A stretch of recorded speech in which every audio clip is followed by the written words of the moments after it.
This woman have three husband. They all live together. Okay?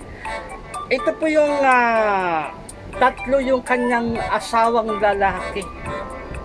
Yan, tignan nyo guys, ayan. At pag-usapan natin, then pag-Gcash tayo for Gcash 1,500. Sana may manalo na. Ang kwento dito ay itong babae ay dati meron siyang asawa, pero namatay yung kanyang asawa sa aksidente, kaya naman siya ay nalungkot. And then siya po ay matalino, siya po ay car dealer. Yung kanyang pinagkakaabalahan ay car dealer, yung ay nagkupan ng sasakyan. Then yung anak niyang dalawa yung kanyang anak sa dati niyang sa namatay na asawa niya, ay iniwan niya sa kanyang bayaw, kapatid ng kanyang asawa, si Hassan. Ayan si Hassan, yan ang kanyang bayaw. And then ang nangyari ay na-develop yung kanilang feelings na dalawa, nagmahalan sila, kaya together yung kanyang bayaw at siya ay nagpakasal. Then ang nakakagulat, nag-uwi ng lalaki yung pangalawa, itong si Madam. Si Madam, nag-uwi ng lalaki. Nagulat yung kanyang si Hassan, yung kanyang bayaw na pero asawa na niya, pero in-explain niya na kailangan niya. So naintindihan naman niya, pumayag. Then eventually nagkaroon ulit siya ng isa pang lalaki, kaya tatlo sila, 3 in 1, tatlong lalaki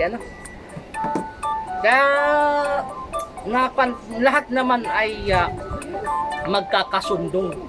Nung una, yung pangatlo ay na parang nag-aalangan siya baka mag-aaway-away silang tatlo sa isang bahay. Pero ang maganda guys, nagkakasundo, di ba? Sana all nagkakasundo yung tatlong asawa niya. Ayan, tatlong asawa niya. Then maraming mga chismosa sa kanilang mga kapitbahay. Ang sabi, kaya daw nagkaroon siya ng tatlong asawa dahil sa trauma niya sa namayapan niyang asawa. Na pag nawala yung isa, may dalawa pang matitira. Pero sabi dito sa balita, ito ko siya nakita guys, viral.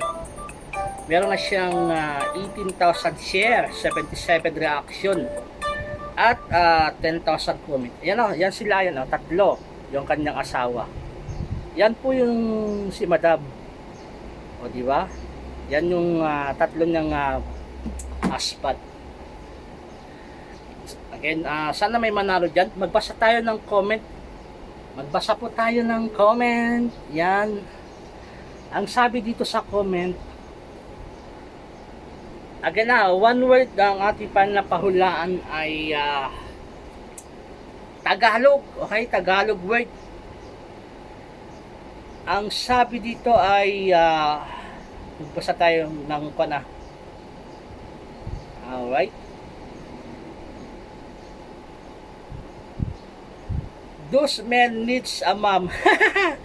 Mom daw ang kailangan niya. Diyos mio, Marimar. Basir yata to Chismus at Maritis Ayan, how did she get the energy? Yung sabi ni Lord Ria,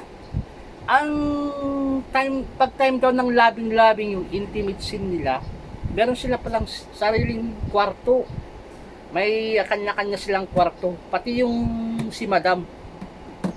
And then pag kailangan niya ng kalabing-labing, it's either tatawagan niya o di kaya siya yung pumapasok sa mga kwarto nila.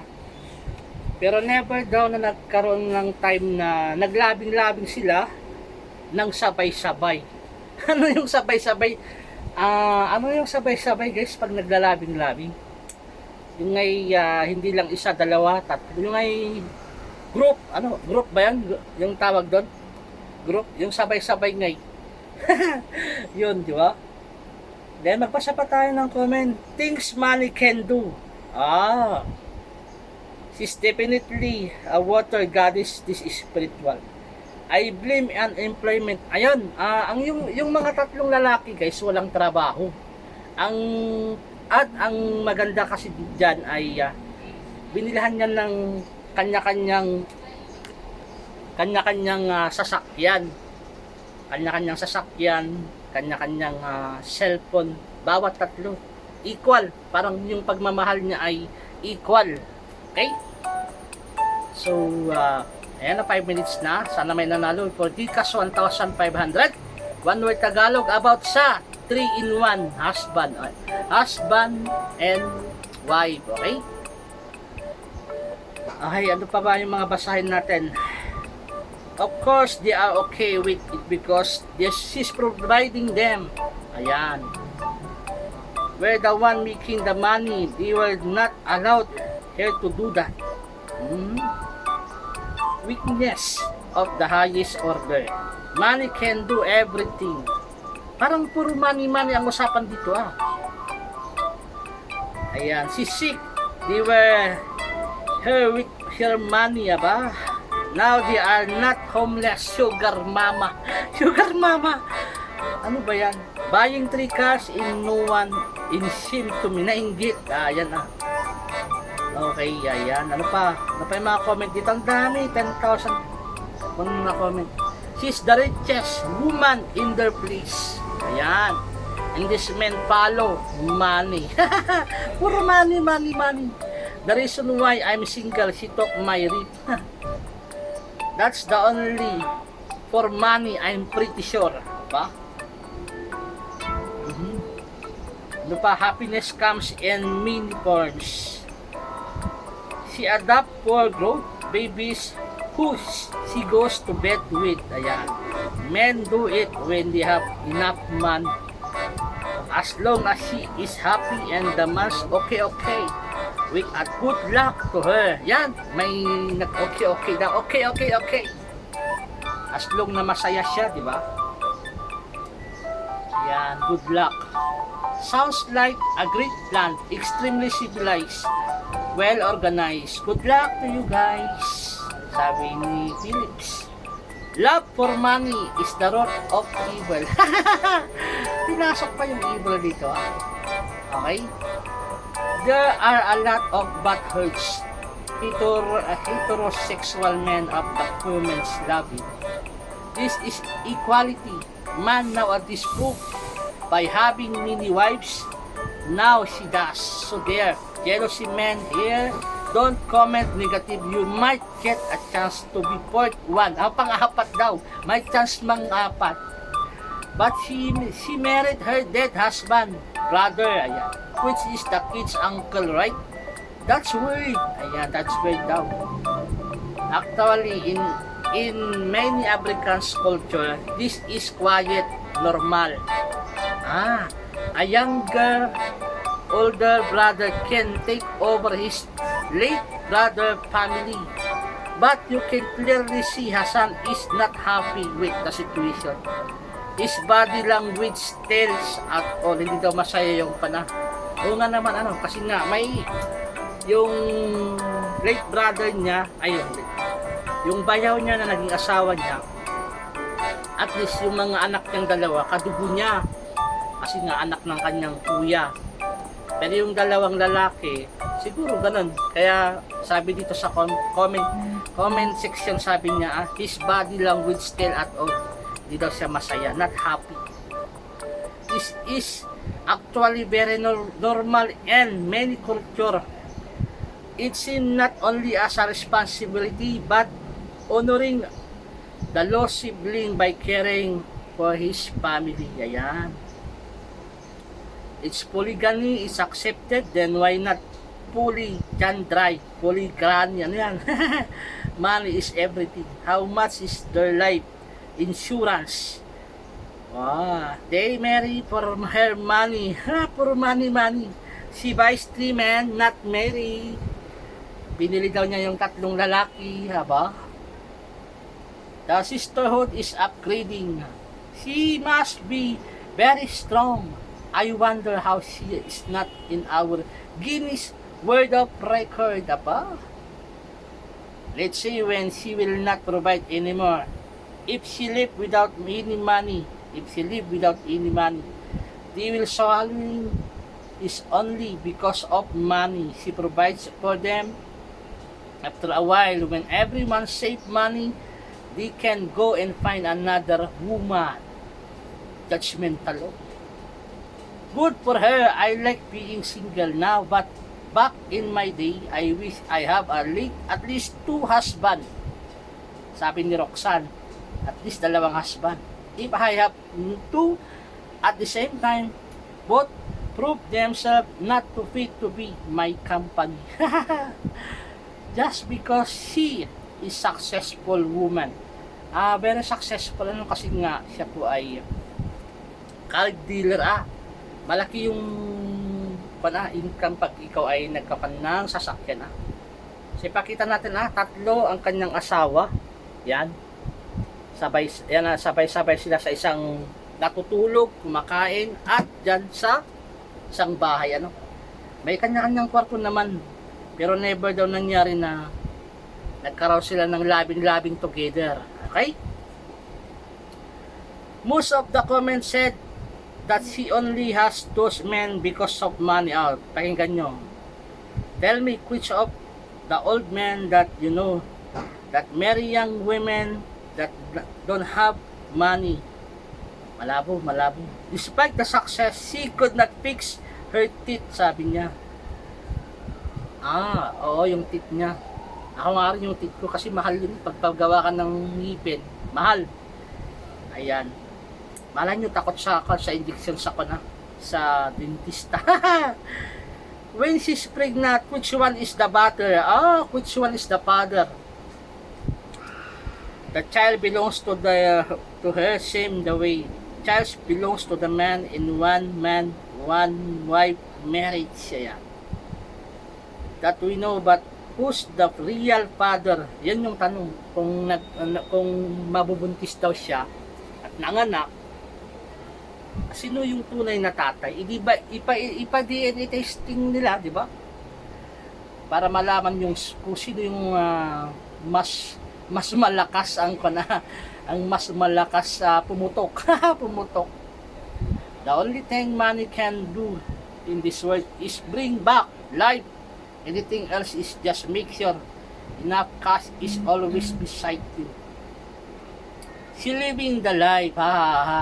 This is hilarious. Okay, magkon tayo ay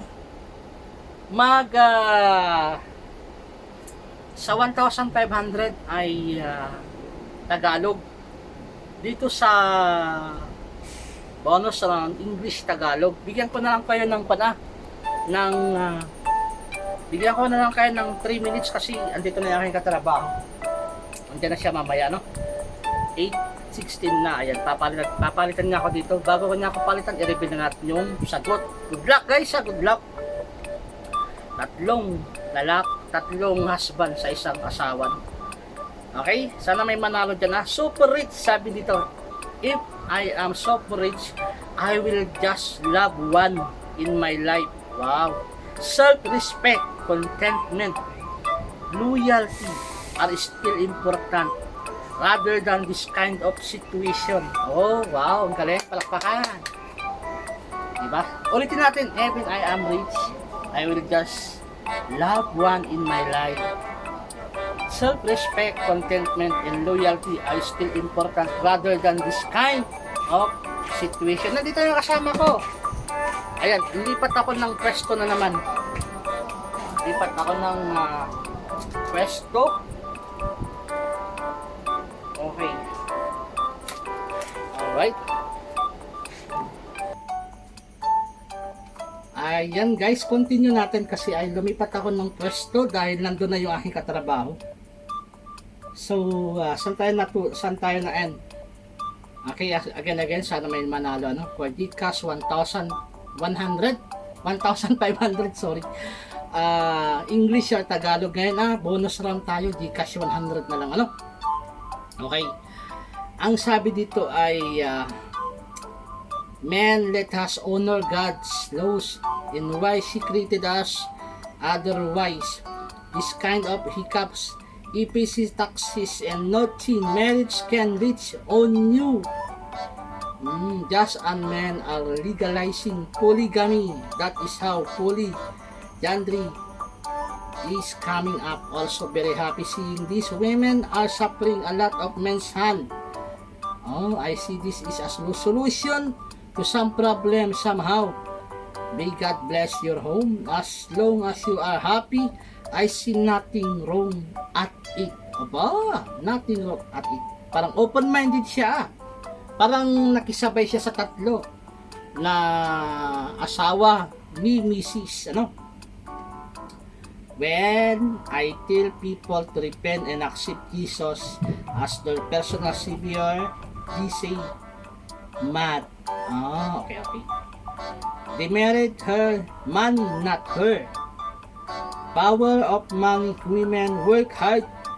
Nothing is impossible. Only seeing God face to face. Men are there because of money. You have said she is successful. Ayan. Jimmy said he's Nelly's husband. Bro, you are his wife. She's the husband. Ay, baliktad na. Intimacy will be easy. It's possible for women to be with them at once. Okay? Sana may nanalo, I-reveal na natin yung sagot. Ang clue ay parehas na parehas na may N. May N. Letter N. Again, ipakita natin yan. Yan. Okay? They all live together. This woman has 3 husband, okay? Okay, yan. Alright. Bigyan ko na lang ka ng 1 minute para sumagot. 2 minutes, sige, 2 minutes. Then, sa English pala, the same may letter N. Sa English at saka sa Tagalog. Again, anong masasabi nyo guys? Kung sakali, magkaroon kayo ng more than 1 na asawa, more than 1. Okay lang ba? Kasi uso ang na imbis na kabit-kabit, 'di ba sa Pilipinas? Maraming side ka. Yun na ba yung solution para hindi na mang babae yung lalaki na asawa nyo? Kunwari, iuwi mo na yung jowa mo dito. Magsama-sama tayong tatlo para hindi ka na nagtatago ganun. Pwede kaya yun? Sa tingin nyo guys, sa mga pero hindi to papasa sa mga silusang asawa, no? Sa mga tao dito, ayaw nilang i-share yung kanilang asawa, siyempre. I-share mo sa iba yung asawa. Di ba na na lang sasabihin ng mga chismosa dyan, mga marites. Forever kang chichismis, Pero doon sa lugar doon is parang normal na mayroong ganyan. Yung babae magkaroon siya ng 1 or 2 asawa. Sabi dito sa nag-comment kanina, di ba? Kaya ayun, buhay nila dyan. Huwag natin pakialaman. Okay, bigyan ka na lang kayo ng 1 minute. Last 1 minute. Habang ako ay magbasa pa nga ng comment dito. For the last 1 minute, magbasa po tayo ng comment. The other one looks like, ayan, Nan says, I am not part of the foolish. Alright. What man can do, woman will do better. Ayan di ba? Ito na yung sinasabi nila na kung kaya ng lalaki, kaya rin ng babae. Masigit pa. Di ba? Hello, hi. Yan yung aking katrabaho. Hello. Di ba? Very supportive, So, i-reveal na natin yung sagot. Mag-count po tayo ng 10 seconds. 10, 9, 8, 7, 8, 7, 87 6 5 4 3 2 1. Stop! Stop na. Ito po yung sagot Okay, sana may nanalo dito sa bonus round, English Tagalog. Ang tamang sagot ay sa English muna. English. Ang English ay